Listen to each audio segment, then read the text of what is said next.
Great. You just heard that. Hi, everyone. I'm Anisha. Nice to meet you. I'm the CEO and founder of Q-munity, the organization that's hosting this talk. Our goal is to make quantum tech education to people of all levels, whether that's just people in high school or even executives working in other industries. And today, I'm super excited to announce Christopher and John, two amazing people that I thought would be perfect for a talk to discuss the secrets to working in quantum and everything you need to know to start a career in the field. I'll pass it off to them. Chris, if you want to go first and introduce yourself, and then pass it off to John. Sure. Maybe the way you described it makes me think of the Woody Allen movie, Everything You Want Us to Know About Working in Quantum, but We're Afraid to Ask. Might be an alternative title for this. So anyway, thank you, Anisha. Delighted to be here. I'm Christopher Bishop. I'm going to share a little bit more background when we get into the charts. We have some charts to go through with you. But again, I'm a nonlinear multimodal careerist and a fan of Anisha and a fan of Q-munity, and looking forward to this conversation coming up. So thank you for inviting me. And I'm John Barnes. I'm in the UK. I'm a quantum career smith, recruiter, headhunter, a community builder within the quantum ecosystem. And again, a massive fan of what Anisha and Q-munity stand for. So it's great to be here tonight and try and let you behind the curtains a little bit to show you what it takes to get that role within quantum. Cool. Well, so let's begin, right? I have some charts to share. Let's make this interactive. I mean, the chat client is open, right? So if something's not clear, you have questions, if there's an acronym that goes by, you don't know what it is, or if we use some terminology or reference something, please, put a question in the chat. Also, if you have content, I'm a big fan of like posting URLs. Like I have some prepared that I'm going to put in here as we go through this. But if you know about something or have additional information about a topic we're covering or a perspective on something, put a link in the chat with a comment, right? Let's make this interactive. It's a back channel for all of us to use to collaborate and share our knowledge, right? All right, so here we go. Whoop, wrong one, this one. So we're calling this The Secrets to Working in Quantum. And John and I are going to take you through some charts to give you a sense of our take, again, on how this works and how you might be successful in this new technological domain, if you will. So let's start with a little bit of backstory. You might be wondering, so we're going to talk about social historical perspective. I think it's always good when talking about futuristic topics like quantum to get a sense of how we got to now. Sidebar, great book by Stephen Johnson, by the way, if you haven't read it, really cool book. We're going to talk about the amazing potential impact at a meta level. We're going to share the range of opportunities that exist, what we're calling the quantum workforce ecosystem. And then I have something called the Future Career Toolkit that we're going to share with you. So a little background on me. So who is this guy? Why did Anisha ask him to talk to us? So this is sort of a photo collage of some of my careers. Again, I describe myself as a nonlinear multimodal careerist. I've had 8 careers so far. From touring rock musician, the picture on the upper left is me in a dressing room in 1973 in a band called McKendree Spring, about to open for the Eagles at a big arena in Lexington, Kentucky. Me at CBGB's in my leather pants. I got into the jingle biz, played bass and sang on the first Kit Kat jingle. Give me a break, ow, give me a break. Yeah, break me off a piece of that Kit Kat bar. Taught myself to be a web producer after getting tired of the jingle biz and worked at IBM for 15 years. This is me with Watson right after it crushed the reigning grand champions at Jeopardy. I did a TEDx talk, which is online. You can find it, talking about my multiple careers. And then lower left is me at Caltech a couple of years ago. I gave a talk on the future of fintech. So nowadays, among other things, I'm the master of ceremonies at Inside Quantum Technology, which has been a series of, to date, virtual events talking about what people are doing in quantum information science. So that's kind of my story. That's sort of how I got here. Let me go ahead and ask John to share a little bit of his background. Yeah, so my story doesn't involve mega rock bands, leather trousers, or branding for Kit Kat or Watson. Fortunately, we've both sort of found ourselves within the quantum ecosystem. So my background in recruitment started in 2004.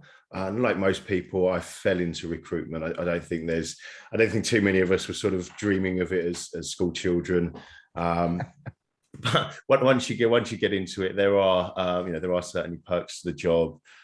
So I worked within recruitment for about 4 years. I actually had a back injury, so I had to so I quit my job to repair my back.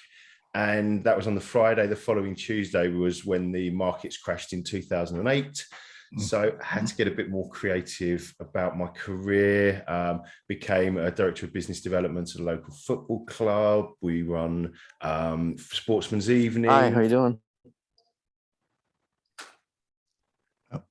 And all sorts of other things. Then a few years later, recruitment at the Rethink Group. All of the recruitment up to that point, or almost all of it, was within software, sort of development, architecture.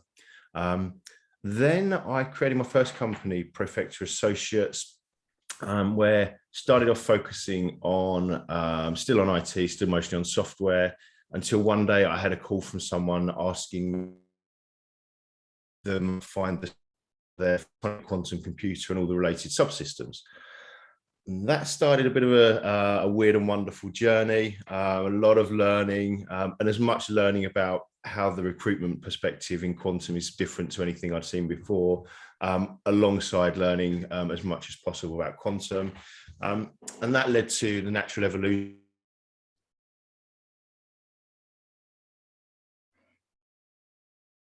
John, are you there? You're cutting in and out a little bit.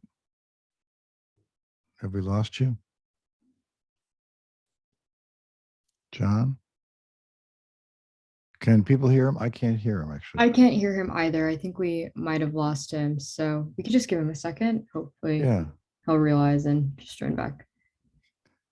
So I'll put in the text, John, are you there?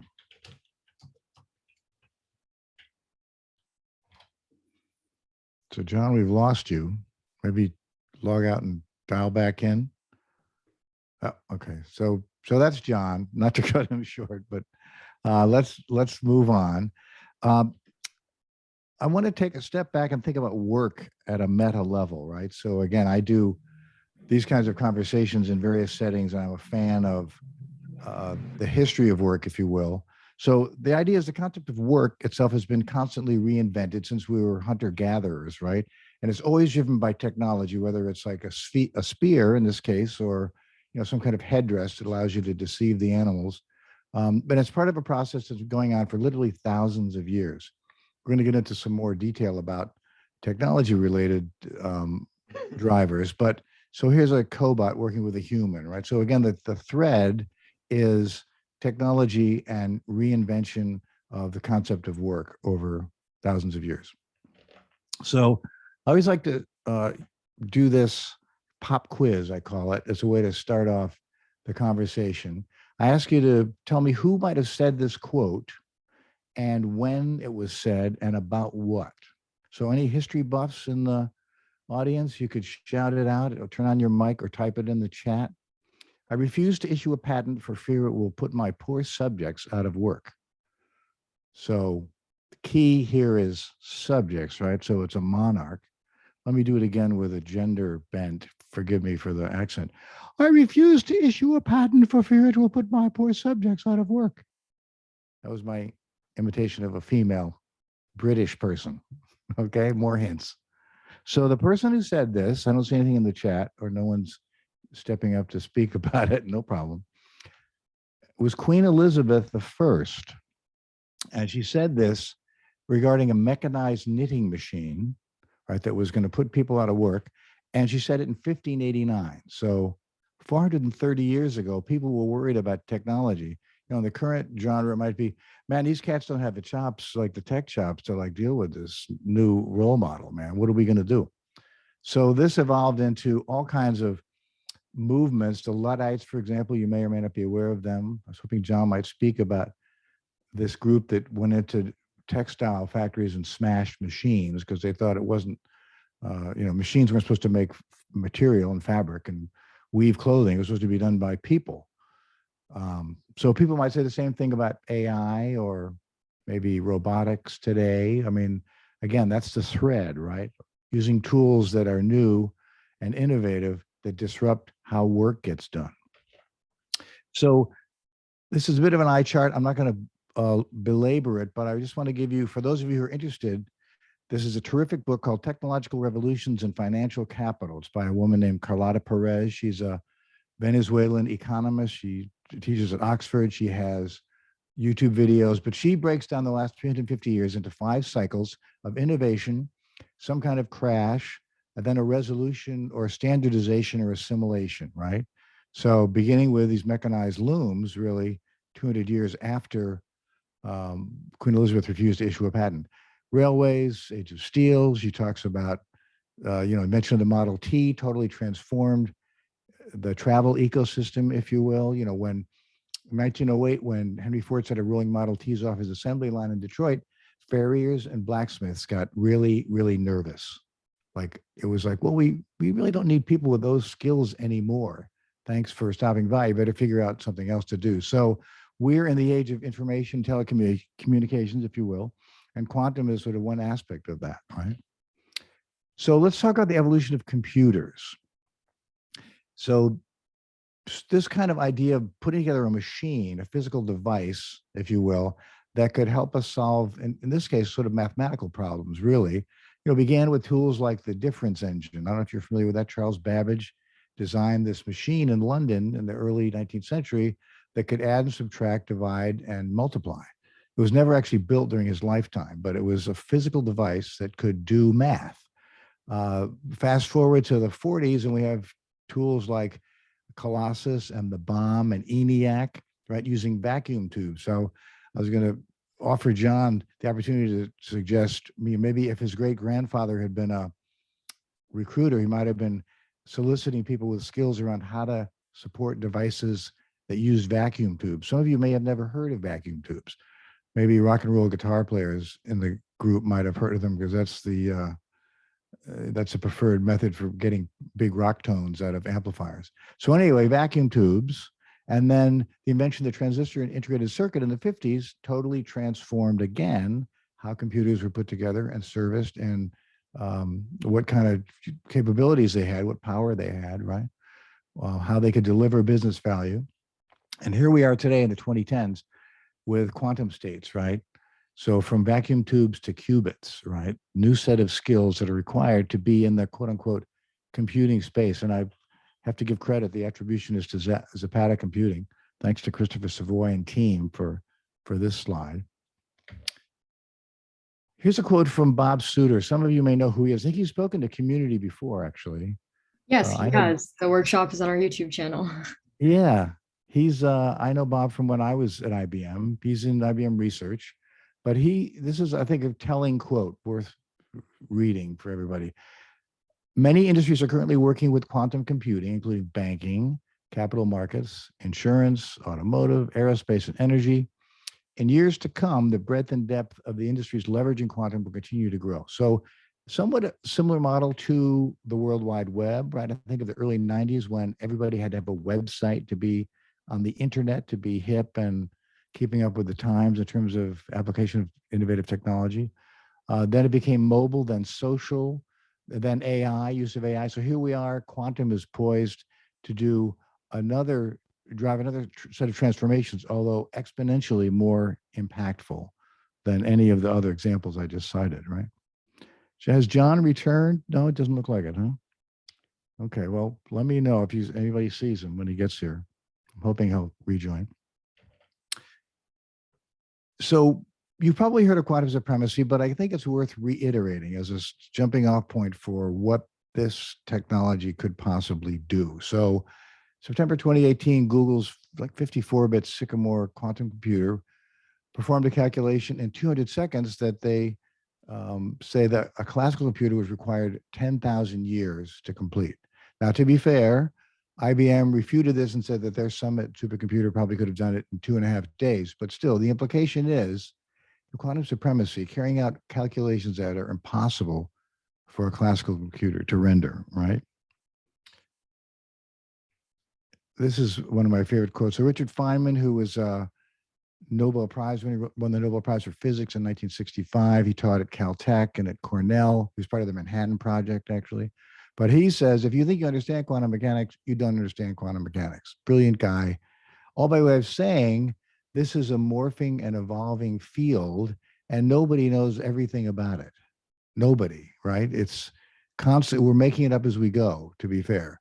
It's something that's being invented and created and problems being solved to address this kind of technology challenge.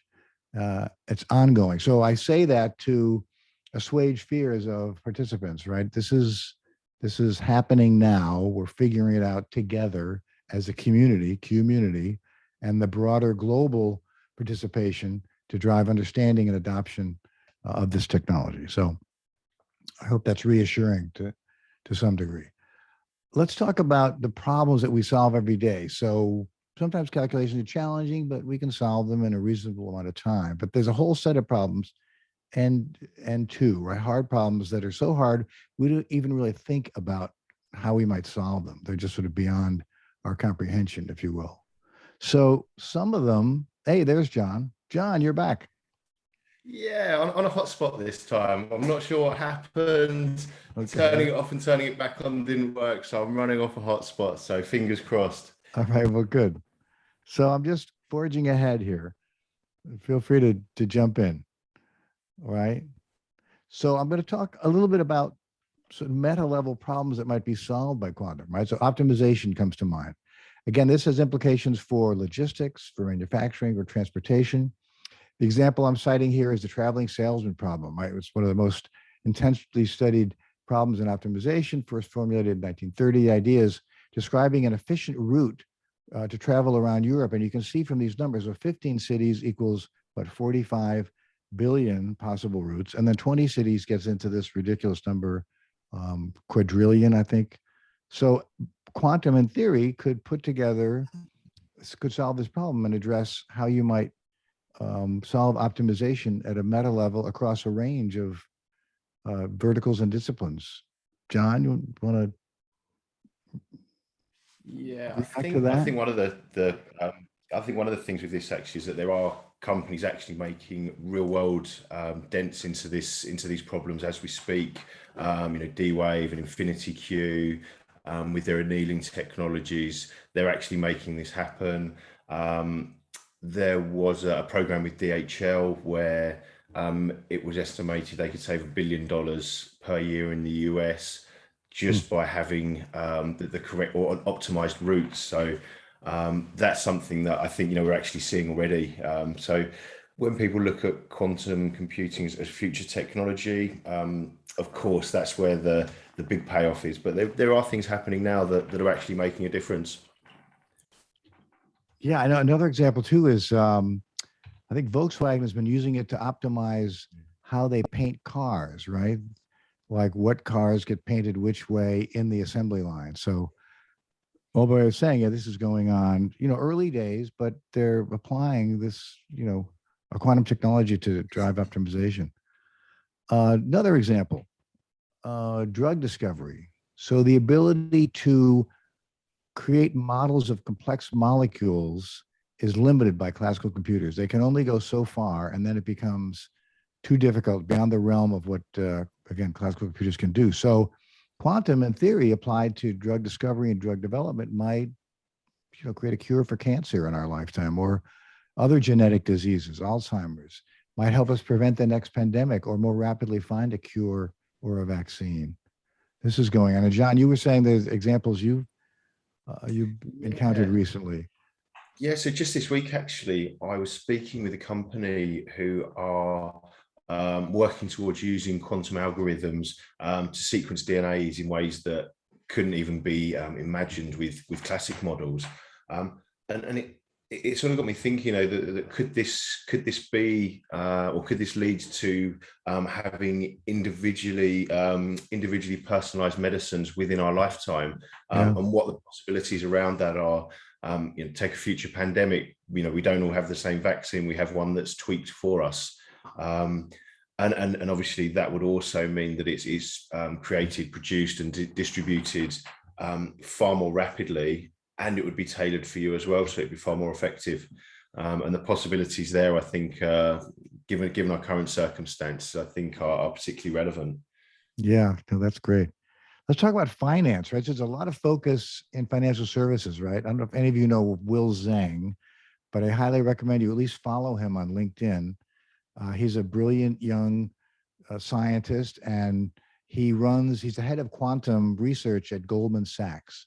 So he's looking at ways to drive portfolio optimization, develop investment strategies, be able to run more complex Monte Carlo simulations, for example, how you might use quantum in financial services settings.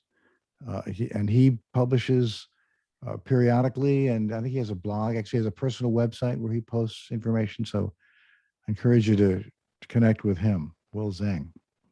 Yeah, when banks put money into things as well, there's generally a payoff there somewhere. They're not doing it for the for the scientific interest usually. Yeah, right. Well, I remember actually Will at some conference, one of these quantum events, his opening line was, and I'm paraphrasing, but it was something like, "I have a checkbook, bring me something to buy." I mean, I'm paraphrasing, but he's like, we think that there's a way to apply this technology to drive our business model. So let's see it. So that's pretty exciting. Let's talk about another example, communication. So there's several efforts going on around the world. This is a animated GIF of the quantum network that they're building. University of Chicago is connecting the Argonne National Lab and this terminus at the Boughton Road Toll Plaza. But the idea is they're exploring how to build immutable, safe, secure, fast networks whose applicability, again, is, sort of vertical agnostic to a large degree. It could be used certainly for finance, definitely healthcare, legal, and certainly military, right? Where you have proprietary information that you want to protect, but communicate safely and quickly. This is going on. There's a network in the Netherlands that Q-Tech, the team at Delft University, is building across the country. This is going on around the world, but again, tremendous potential to transform how we share information, right? How about, this is one of my favorites. So predicting the weather. So it sounds kind of banal, simplistic, right? I mean, yeah, it'd be nice if we knew which day to go to the beach, but imagine if you could predict the weather for 100 years, which in theory, you might be able to do, right? Implications for agriculture for sure, obviously, but transportation, implications maybe for manufacturing, what to make when, environment, sustainable energy, and the list goes on and on. But if you had a better handle on how weather was going to morph and evolve, it would, again, inform decisions, strategic business decisions in a whole new way, right? So, moving my cursor around here. So I want to pause there. Any questions about that? Again, we want to sort of set the tone for what's going on in terms of the tremendous potential that quantum has. Feel free to unmute your mic or type something in the chat.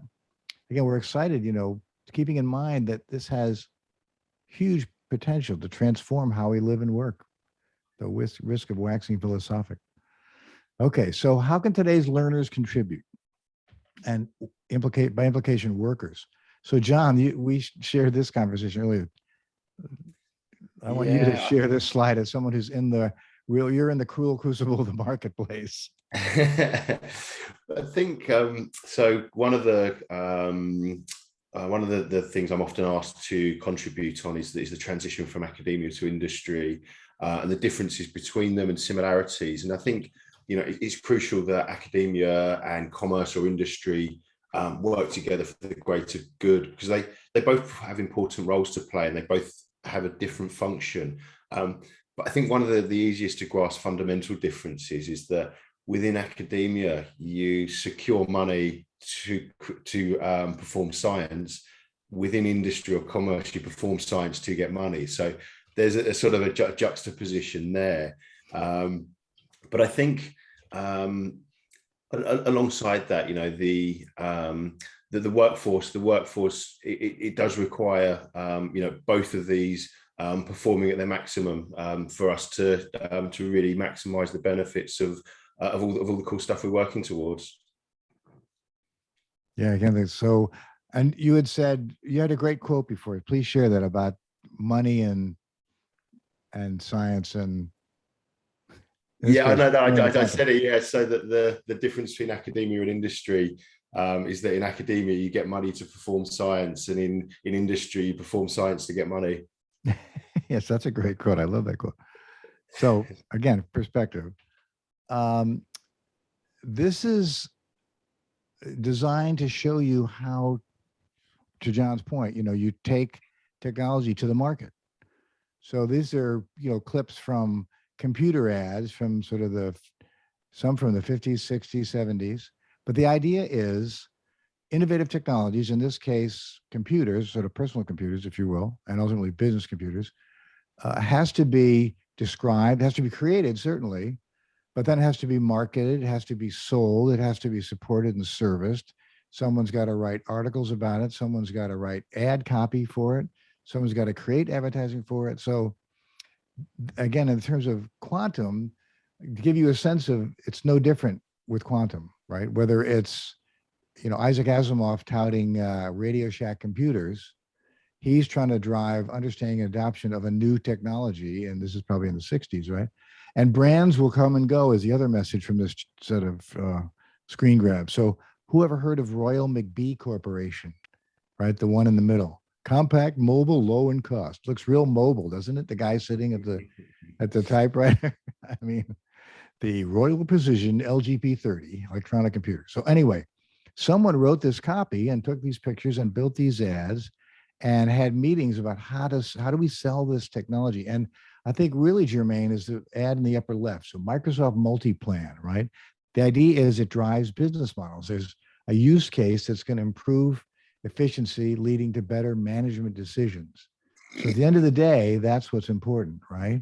In this case, finding a way to use this innovative technology to generate attributable revenue, improve productivity or efficiency. Fair enough? So this is sort of the sweet spot of the deck, right? I call it the evolving quantum workforce ecosystem. At the heart of it, certainly are scientists and researchers, as with any innovative technology, but there's a whole set of ancillary and adjacent skills and disciplines that are needed to support understanding and ultimately adoption of this new technology of quantum information science, right? So you certainly have executives at the top that need to run companies. I just did a podcast, by the way, Quantum Tech Pod. Someone wants to put that URL in the chat, that'd be great. I do podcasts with C-suite execs at quantum companies and talk to the guy, Rob Hayes at Atom Computing. He's the CEO. He was recruited from Intel. He worked at Intel and Lenovo for years, but got interested in quantum and was pulled into a role running this startup, Atom Computing. So you've also got to have salespeople. Just go down the list here. People are selling this, trying to conjure the business value to clients. UX design, how do you interact with it? Human computer interface. Someone's got to figure out how you touch it and move it and change it, and what the buttons look like, or what the harness looks like, or what the dilution refrigerator looks like, or what the optical tweezers look like, how they work. Certainly education, the discipline that informs all other disciplines. It enables everything else, right? Education and training. So there are courses, again, I mean, obviously MIT, Caltech, University of Chicago. There's stuff online as well. We'll talk about more of that later. Regulatory and policy, how do we regulate this? What will it be able to do? Are there going to be dangers? Certainly when we talk about cryptography, right? It's in theory, there's actually a whole business model evolving around post-quantum cryptography. How do you extract data from your business now and put it in some kind of system that'll protect it from being hacked once quantum cryptography, becomes available and allows you to hack whatever code, security codes we have today in the new model. Optics and photonics, I call that out because that's sort of like the picks and shovels, if you will. I think of Levi Strauss was the guy who made money during the gold rush, selling picks and shovels and tents to miners while they were panning for gold in California. So lasers and test equipment, metrology related gear. And then on the left is around strategy consulting. So there are practice areas certainly at the big consulting firms, McKinsey, Accenture, Boston Consulting Group. Investing, back to Will, people are wanting to know, how do I get exposure to companies in quantum so I can, because it looks like an opportunity to make some money. Marketing and branding. Think of Catherine Londigan, who's the chief marketing officer at Zapata. She came from a general advertising agency. Her accounts were like Apple. She had interest in technology and experience creating marketing and communications materials for technology clients, and was recruited into Zapata to run their function, their marketing function. And then comms and PR. So these are all just names of companies that are doing this. Is by no means comprehensive, but just to give you a sense of the roles and the companies that are doing it. And John, the real world perspective, what are you seeing in this ecosystem? Yeah, so so something that I've noticed over the last 7 years is the evolution of the workforce. And I think this also goes hand in hand with the last slide about the evolution of technology, because even within the last 7 years within quantum, it's businesses and the sorts of roles, the businesses have sort of gone from glorified, really cool startups and science projects. Then the sort of government funding came in, then the private funding started coming in, and that was all scaling. But when I sort of took my first steps into recruiting into quantum, it was pretty much all PhDs, pretty much all physicists, maybe a few computer scientists, but over the years, that's evolved into business technology hybrids. A lot of companies think that it's far easier to take a good scientist and teach them some business skills than take a business person and teach them quantum physics. There's sort of product managers, application managers, scientific sales, and that's just that's just kind of from the technical side of things, how that's evolved. You've then got the supplemental support roles as businesses get closer and closer to third-party classic companies. There needs to be an integration piece. How does that work from either side? You need someone who knows a little bit about either side to sort of sit between that. They need to work together to integrate it. You need web developers, marketing people. You need business support people, office support people. And even within the quantum landscape, more and more excellent people are getting produced by academia and by industry. But the requirements for these skills grow even more quickly. So with the best will in the world, hiring managers can't go out and get someone that ticks all of their boxes. The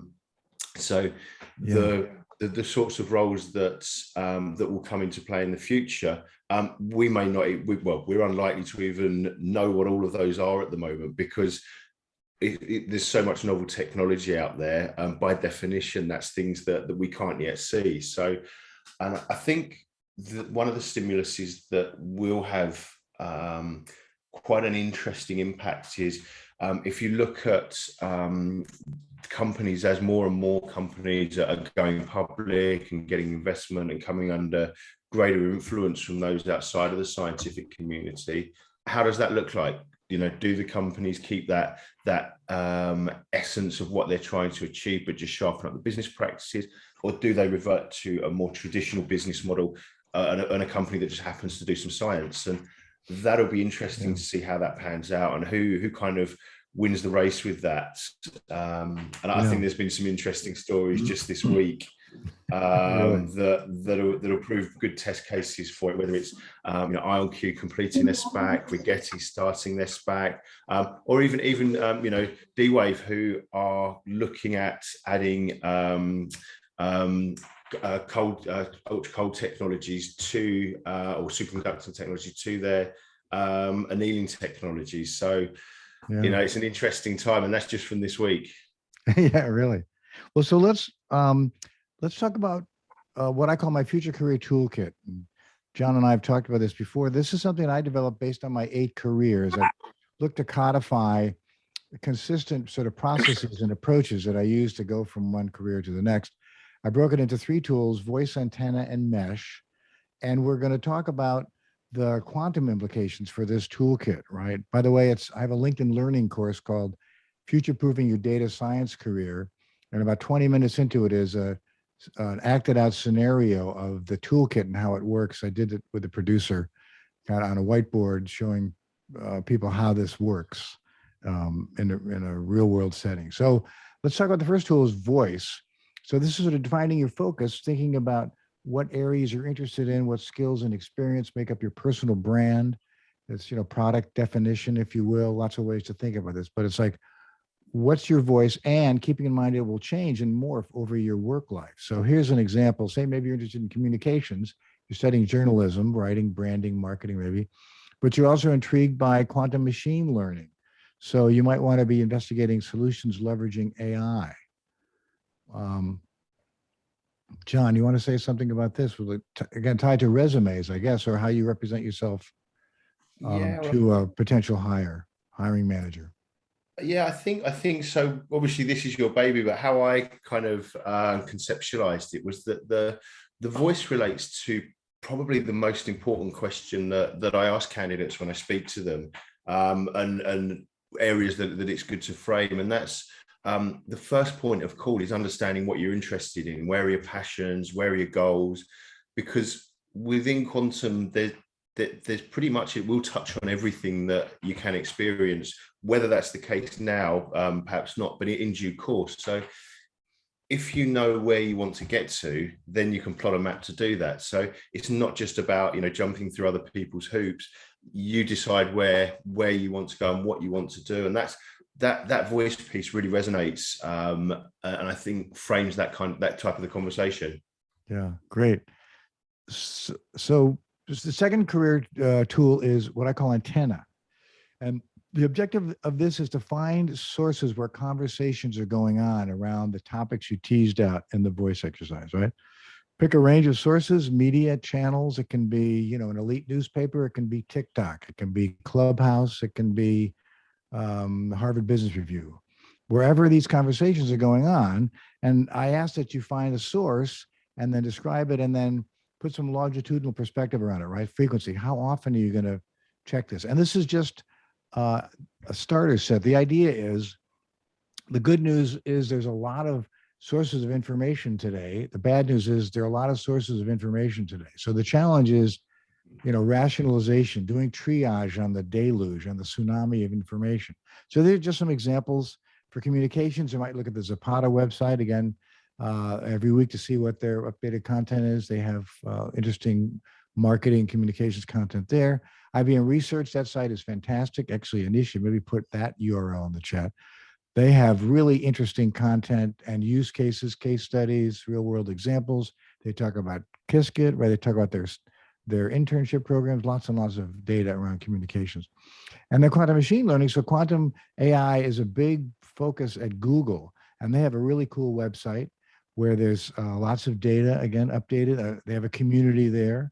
And there's a quantum club on Clubhouse, in fact. If you have Clubhouse, set it up and set an alert for the quantum club, and the conversations going on about quantum in that tool. So, John, other ideas about sources? Yeah, I think most of all, I would really echo those comments. But and it is about gathering and distilling information, whether it's technology, markets, company knowledge. This week, for example, IonQ, Rigetti, D-Wave, just 3 examples I've mentioned. Whilst we're plugging our own shows as well, you can go to my chat show, Entangled Discussions. You can look back and see the talks I gave with Chris or Anisha's talk. And in terms of information providing as well, there's a lot of initiatives that we will be unveiling shortly as well. But there's so many, good newsletters. There's so many good sources. You can set up Google alerts. And yeah, I think the more you do it as well, the more you can get an understanding of the market, and the more you can decipher between things that are generally regarded as having a real potential value, things that are just hype, and things where people have just picked the name quantum because they think it can explain something that maybe they can't, and they think quantum's weird, that will explain that. So, but the more you do it, the more you work out exactly what voices may have a high probability of giving value. Yeah, I want to say too, you may have done some of this work already and not realized it. By that I mean, if you check like your bookmarks in your browser, right, sites that you've earmarked or whatever, bookmarked. So that'll give you a sense of content maybe that you're already following or interested in. So it's a starting point, if you will, for tracking down information based on the voice topics, right? And then the third tool is mesh. So this is, I think of this as sort of a 3D data visualization exercise. The idea is using these voice criteria and antenna sources.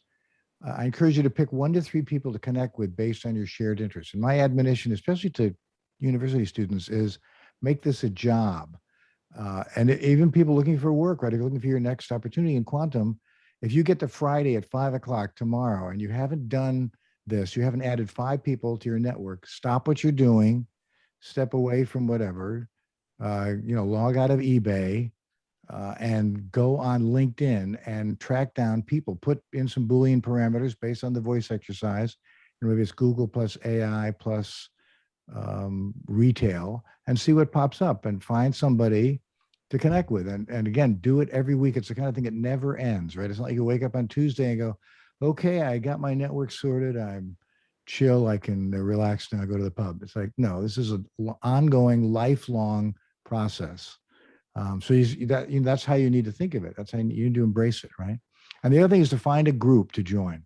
And I wouldn't say you need to do this every week, but be on the lookout for where groups have formed around topics of interest. So examples, communications. Again, I mentioned Catherine several times. She's a thought leader in the marketing space in quantum.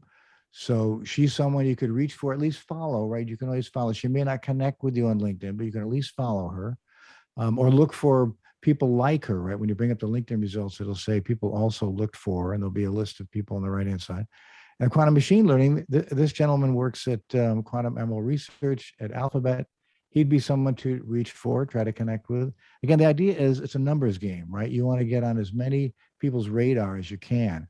Here's a couple of groups. Here's a Springer Quantum Machine Intelligence group on LinkedIn, Quantum Machine Learning group. Again, these are just, random examples. It's by no means, quantitative, but it's qualitative. And to give you a sense of what's out there. And look for groups that are large. Don't join the group with 14 people. Join the group with 14,000 people, right? John, comments about this, about the mesh? Yeah, so LinkedIn is obviously that's a major part of what we do. And it's, I think the first thing, to sort of frame that, I'd say, work smart. So with the groups, for example, as Chris mentioned, they're great tools. I've got several groups focusing on laser technology, algorithm development, compilers, business within quantum, all sorts of different groups. So hopefully I'm in a good position to be able to give a few little pointers on that. So for example, my laser cooling group is over 2,000 people, which within the laser cooling world, that's, you've almost sort of cornered the market without you having, that's it. That's all of them. Yeah, so you don't have to do the work that I've spent years doing. You can, as long as you're not another recruiter, you can, if you join the group and reach out to people, so if you're members of a mutual group, it shows an interest. And you can also message people rather than just connect with them. You can actually send a message via the group. And sometimes, it's more about evolution than revolution. You don't have to have an offer for a job on that first message. But, if there's someone that you see in the group who's maybe a few years further on and traveled down the path that you're looking at, connect with them, and or reach out and say, you're doing what I'd like to do. I'd love to hear what you think works really well for you, any things that you would change if you had your time again, and just build those rapport, because it's never too soon to start networking. And particularly knowing some of the members of community, you've got every opportunity to really build those networks so that they become your sort of lifetime friend. Because once you've got an established network and it's of a certain size, it works for you.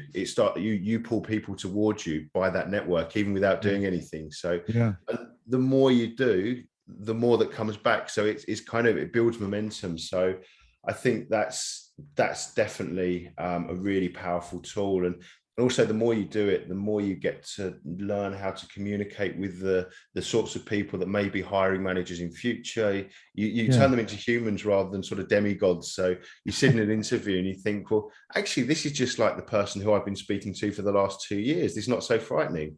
Yeah. The other thing I was saying, John and I talked about this preparing for this session, but at the risk of acting philosophic, I think that because the quantum community is so nascent and emerging, people tend to be open and gracious and supportive and willing to engage, because again, we're making it up as we go. This is a brand new space.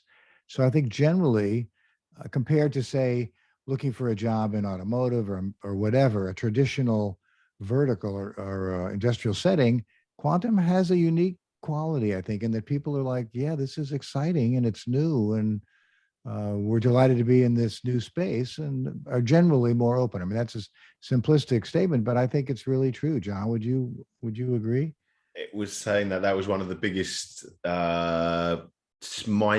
biggest sort of changes of mind that I had to adapt to, is that so many people are prepared to help, and it's non-transactional. They want to help because they're interested in helping, not necessarily because they want payback in some form or another. So certainly, reach out. And the one thing I would say as a cautionary note as well, because quantum is nascent, it is a small community where after time you will know pretty much everyone there. So make sure that you're ethical, responsible. Don't get seen as the sort of the bad apple on your first when you're first entering into it, because I suspect that will be quite difficult to rectify in such a small environment. Yeah. So let's go on. Just mindful of the time here. I want to, so again, to review: voice, pick an area of discipline that interests you; antenna, find where the conversations are going on; mesh, connect with the players. This slide, I think, is very compelling and another key one for this conversation. So needless to say, John was on the phone this morning with all of these companies. And I'm reaching for all of the CEOs to be on my podcast. So I'm kidding, right? But what this represents is the landscape, and translated to opportunities for you, the listener, the viewer watching this live or recorded, that there's a lot going on. And John, I would love to have you speak more to this, because you're, more tightly engaged with this than I am. Well, you're half right. My PA took messages whilst I was speaking to candidates. But no, jokes aside, we are seeing incredible amounts of activity across multiple functions, with software, algorithms, with hardware, qubit technology, laser manufacturers. It's an incredibly vibrant time, because these companies need huge amounts of talented people to power their growth and development. And that's you guys. So to give you an example of exactly where the market is, it's incredibly rare for companies to make cold calls to recruiters and just reach out out of the blue. I think the analogy that I would give, it's about as rare as someone parked illegally looking for a parking attendant. And yet to write them a ticket. Exactly. And yet we're seeing this, maybe 3 or 4 companies a week on an average week, and depending on the size of the company, multiple roles. So it's a phenomenally busy time at the moment. And I think even within the organizations, they're still finding what works exactly, because it's a movable feast for them as much as everyone else. So it's a phenomenal time. And I think it's really should give you confidence that, whilst there are lots of roles there, and you may not be right for every position, but there's kind of something for everyone somewhere along the track. And looking at some of these companies, some of the bigger people are going to take up a lot more space on job boards and things like that. So sometimes it's worth maybe looking at conference lists, finding out some of the more innovative, smaller players, rather than just focusing on all of the household names. And I think, with a few little tweaks, you can unearth a lot of really cool positions that maybe aren't on the mainstream, or maybe come and see me, because hopefully they're on my books already. Yeah. So we'll see you in the quantum enabled future. I want to end this with this appendix that we put together, just giving you real world examples of open jobs in quantum information science. These are like screen grabs from various events, including the Women in Quantum Summit. But so here is just a sample of roles available at quantum computing at IBM. So they tend to be this particular screen grab, right, represents quite scientific oriented, research software, hardware opportunities. But again, a lot of them, right? So this is a pretty long list. And I'm sure this is not complete. It's not comprehensive. It's just sort of a sampling. Another example, here's I mentioned quantum AI at Google. So here's some roles that they're looking for. Worth noting that they're looking for a senior product manager, right? So someone who can develop product, and even program managers, right? People who can run a team and have a budget and a deliverable and know how to get the job done based on a broad knowledge of who's involved and who the players and actors are. Again, a range here. Here's Amazon. So Bracket, right there, AWS hosted quantum computing set of solutions, 3 different kinds of qubits, but they're looking for certainly hardware development engineers, but also product managers and program managers, worth noting, right?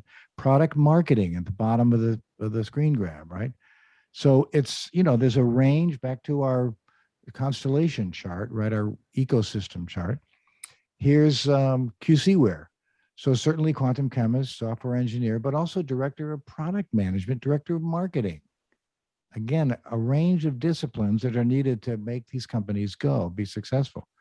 And then finally, just Zurich Instruments. So they're calling out the need for a senior marketing specialist in Boston. So if you're interested in working in quantum and you have a marketing background and you live in Boston, you should call them up and see what they have to offer. Right, John? Yeah, and I just looking at all these job titles, something struck me actually that one of the things I learned quite early in my recruitment career is not to look at the job title. That's a first step, but actually once you get past that job title, it's about what the job actually entails. And a job title the same job title at 2 companies won't necessarily mean the same thing. Even something like circuit design, a circuit for the software guys is different from a circuit from the hardware guys, let alone what that job title means. So yeah, I would look in a bit more on what's required for the role, try and find out a bit more information, and dig below the surface a bit. And just because sometimes you may not tick all of the boxes doesn't mean you might not be the right person, because I think as a rule of thumb, particularly if you're applying directly, if you're 50 to 70% right, you've got nothing to lose by applying. And a lot of so the hiring managers at the moment that I work with, most of them tend to write fairly ambiguous job specs because they don't want to miss out on people. Other people tend to write them very tight and rule people out. So because so much of this is novel, there's not really, they can't really go out and hire someone that's been doing this for the last 10 years, 15 years, because they don't exist. So they have to get creative with it. So that gives you a bit of license to sort of, play between the cracks there. And I think as well, one thing that I would like to add, given the title of the talk, I'll let you into a little secret. Nobody in quantum has all the answers. So if you don't believe me, I think there was a slide earlier with the great Richard Feynman, Nobel Prize winner, an early proponent of quantum computing. So hopefully, if you don't believe me, you might believe him. Yeah. So I'm going to stop sharing. That's the end of the charts. Thank you very much for your time. We have a few more minutes. I don't know if people want to stay on and we could field some questions or reaction. I hope this was beneficial and enlightening and informative to participants. I'd be happy to take questions or, share your reaction or comments, feedback, whatever. Christopher, Hi, Paul. can you hear me? Yes, I can hear you. Hi, I want to let the group know I'm the guy who built the spell checker for the world. Are you really? Yeah, German, Wow. Dutch, Italian, Spanish, French, Canadian, French, English, UK, English, Portuguese, and Finnish. Those are the Romance languages. Took us 9 years. We got our linguist from American University in DC. The work was done in Gaithersburg, but also I want to mention that I worked for IBM for 25 years and Lockheed Martin for 15 and Aral Space for 2. Wow. So And Cool. I have an example that I'll go through quickly. Imagine a bucket of sand with a traditional computer with different colors of sand. A traditional computer, you pick up each piece of sand and ask, is it red or blue or green? With quantum, you just dump the entire bucket through the screen, and in 2 seconds, you got the answer. That's a good example. I love that, man. I'm currently working on tic-tac-toe, a combination of classic programming and quantum, and it's very challenging.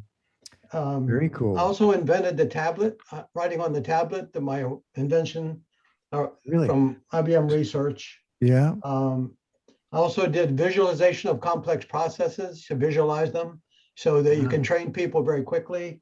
And finally, whatever, that's okay.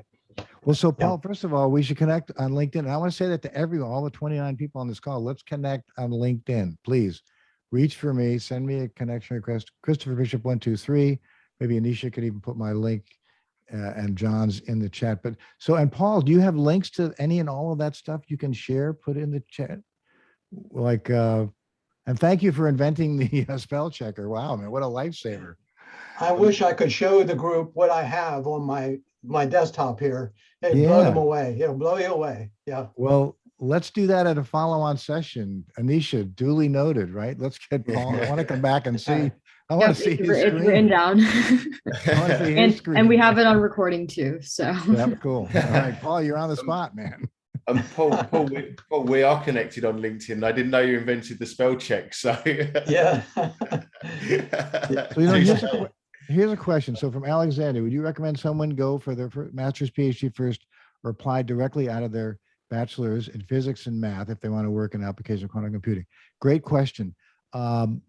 I would say, my personal bias is to go into the private sector.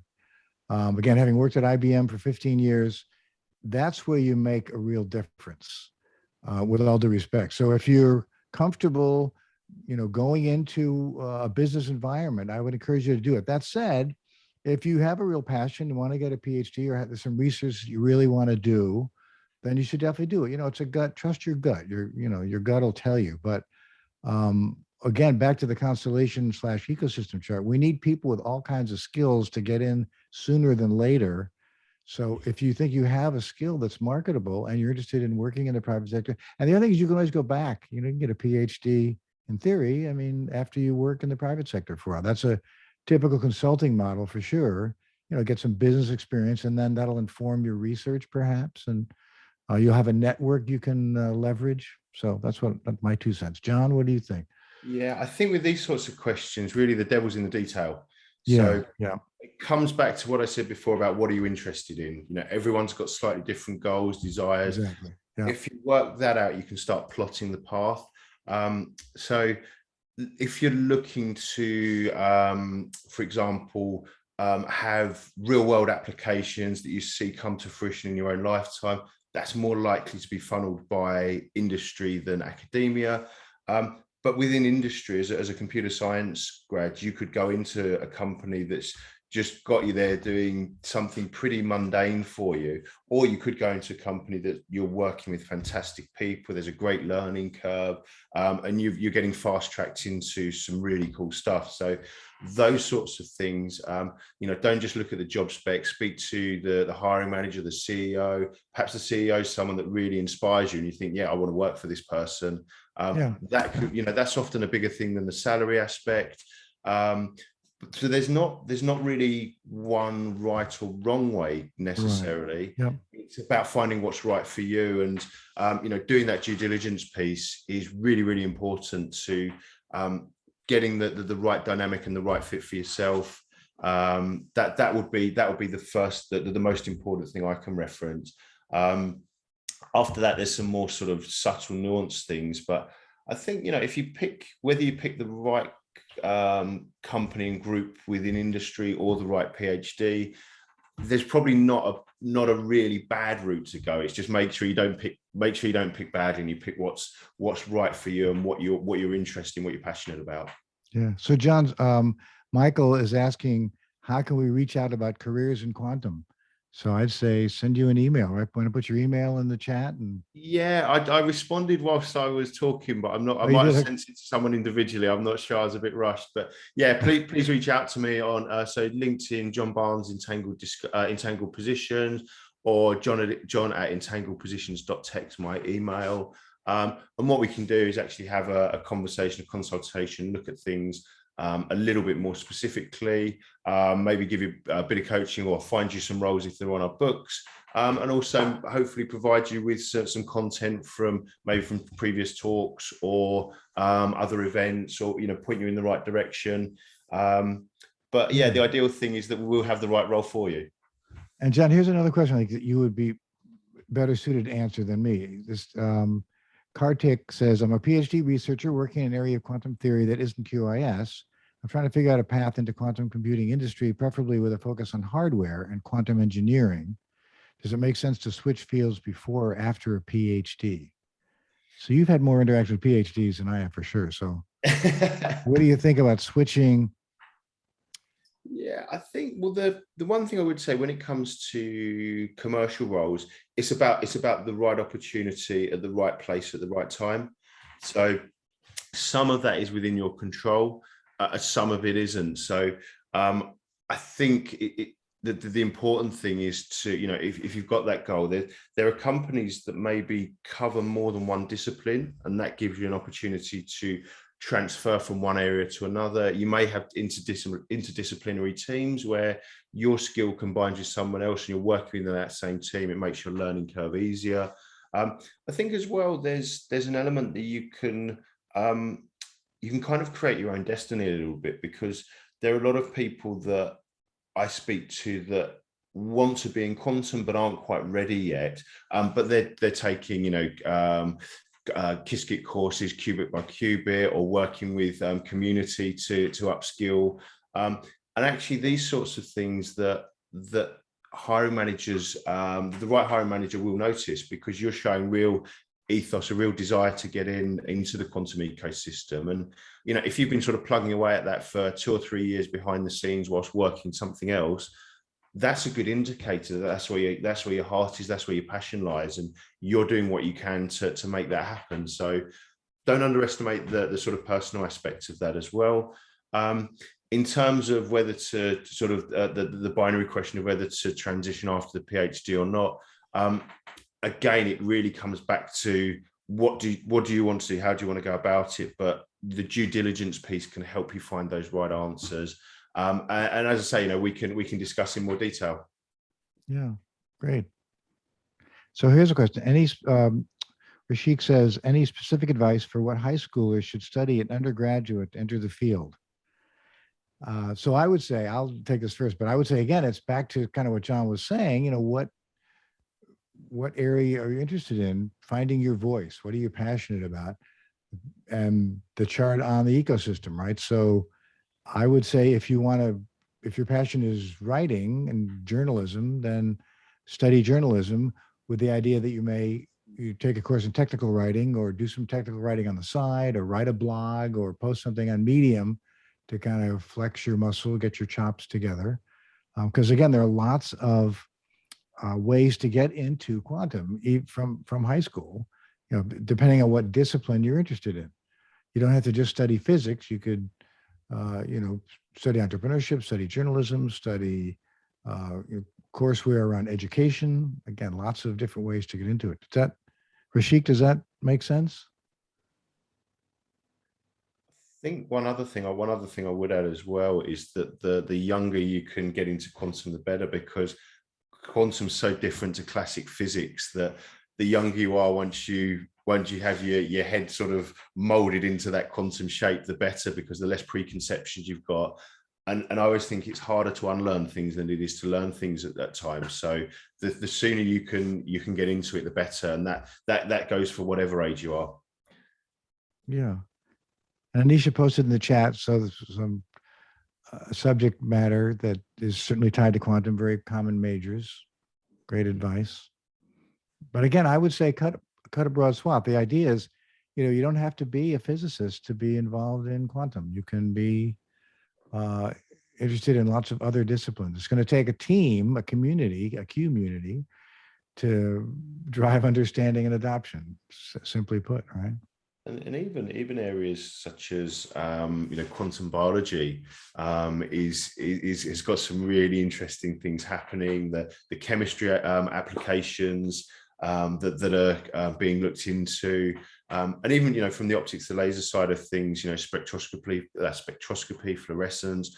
All these areas have got transferable skills, but even wider afield, like as Chris mentioned, journalists. So I've actually been asked this year to find journalists to report on quantum, which I never expected to have that as a request. And I was quite clear at the time. I said, the quantum bit, I may know people, but I don't know how to judge what a good journalist is, because and there's so many other options that can get you sort of working within the space. As Chris mentioned, technical writers, bloggers, all sorts of things, and there's so much happening that if you take following the writing example, if you are doing that, you're never going to be short of material. Yeah, and again, not only is it sort of discipline agnostic, but applicability of quantum is really vertical and industry agnostic. So back to our earlier conversation about manufacturing. So if you're interested in automotive or travel and transportation or hospitality or legal or energy, I mean, it's going to impact every single industry. Absolutely, you can bet on it. So maybe you're into automobile design or something. The smart companies are already adopting and exploring ways to use quantum. VW, BMW for sure. So again, intersection of quantum and disciplines and verticals. Keep that in mind, right? Yeah, and I think even some of the agriculture applications, lots of data points. The